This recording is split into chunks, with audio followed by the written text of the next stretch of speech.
Next tool is Gengon. Similar, click and drag, provide a base, then provide height, and there is another parameter for corner smoothness.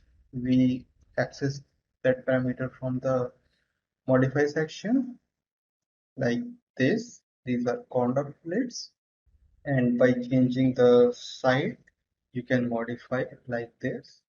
So you can use this extended primitive to create different type of columns.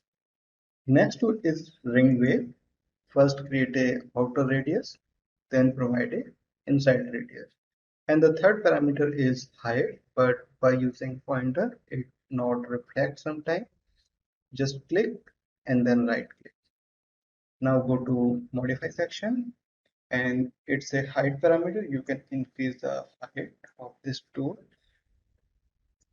like this, and select and move little bit upside like this.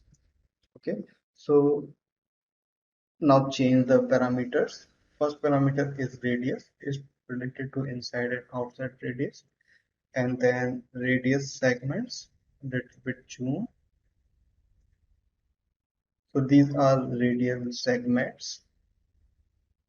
Next parameter is ring width, and you can increase or decrease as your requirement. By using this standard primitive, you can show a very old plant trunk. These are hollow in the center, and these are other similar parameters like height segment and other. This tool has other parameter to changing these rings shape. So I move little bit down and find the inner edge breakup. You can change the number of major circles like this. Okay. So you can also modify the different shape like this by changing the circles. Next tool is Prism. First create a one side, then provide the pointer sharpness like this, and then provide height.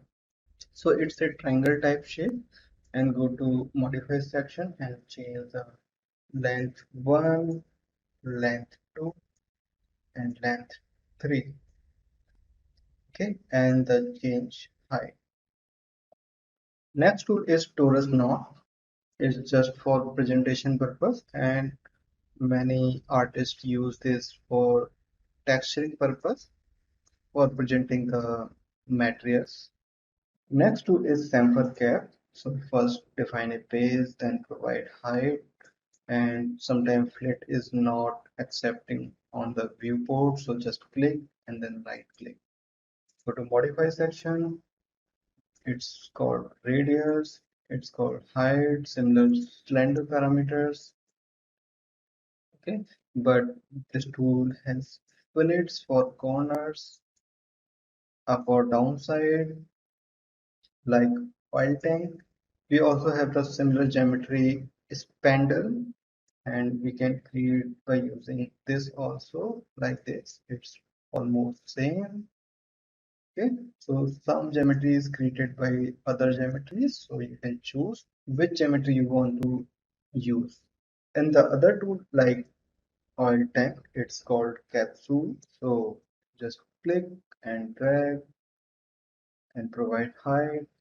Okay, so it's almost like oil tank, and these are parameters. You can change height, radius, sides, okay, or height segments. So all tool has similar parameters. Some tools has 4 5 parameters, some has only 2 or 3 parameters. So you can change by using these parameters.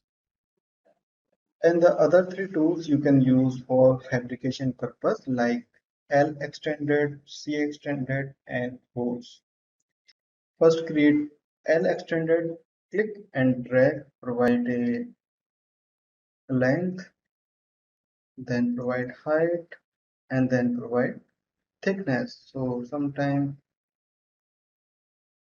okay, now it's created. So by using this geometry, you can create corner walls or some furniture corners or angles. So all these objects has same geometry to length and a height. Next is C extended, click and drag, then provide height and then thickness up and down, sometimes left and right, sometimes up and down will work like this. And it's a forge. It's like a spring object